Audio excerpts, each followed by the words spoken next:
America से trade deal को लेकर सदन में लगातार हंगामा हो रहा है। सरकार की तरफ से वाणिज्य मंत्री पीयूष गोयल ने आज साफ कहा कि कृषि डेयरी क्षेत्र का अमेरिका के साथ हुई डील में ध्यान रखा गया है। भारत में भले ही हंगामा हो रहा हो, लेकिन इस डील के बाद पाकिस्तान से लेकर चीन तक में खलबली। भारत अमेरिका ट्रेड डील के बाद चीन और पाकिस्तान दोनों टेंशन में, लेकिन सबसे ज्यादा हालत आसिम मुनीर की पतली है। प्रोपेगेंडा से देश चला रहे आसिम मुनीर ने सोचा कि ट्रंप चापलूसी से खुश होकर उन पर कम टैरिफ लगाएंगे। भारत पर 50% टैरिफ लगने से मुनीर की खुशी का ठिकाना नहीं था, लेकिन ट्रंप ने जिस तरह से एक झटके में भारत का टैरिफ पाकिस्तान से भी कम कर दिया तो आसिम मुनीर की नींद उड़ गई, क्योंकि ट्रंप ने पाकिस्तान को न टैरिफ में राहत दी, न ही रेयर अर्थ की बैठक का न्योता दिया।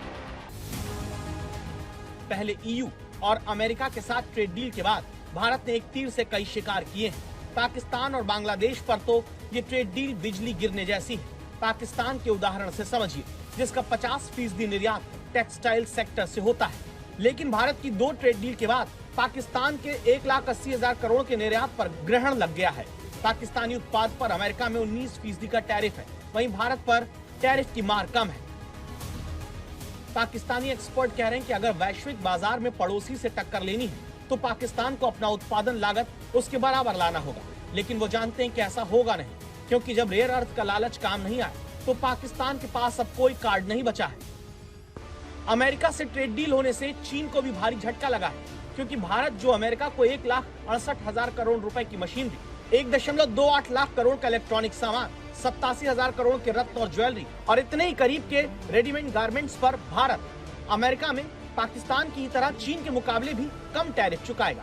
अमेरिका में चीन पाकिस्तान के मुकाबले भारतीय माल सस्ता होगा। अमेरिका की ओर से फेंटनल टैरिफ को 10% तक कम करने के बावजूद चीन के 99% निर्यात पर अमेरिका ने 37.5% या 55% टैरिफ लगा रखा है। सच तो ये है कि 70% से ज्यादा चीजें 55% टैरिफ के दायरे में है। भारत अमेरिका ट्रेड डील मात्र 18% टैरिफ तक ही सीमित नहीं है। एक रिपोर्ट के अनुसार इस डील में भारत को कई और छूट मिलती है। इसमें भारत को बहुत जबरदस्त फायदा होने वाला है।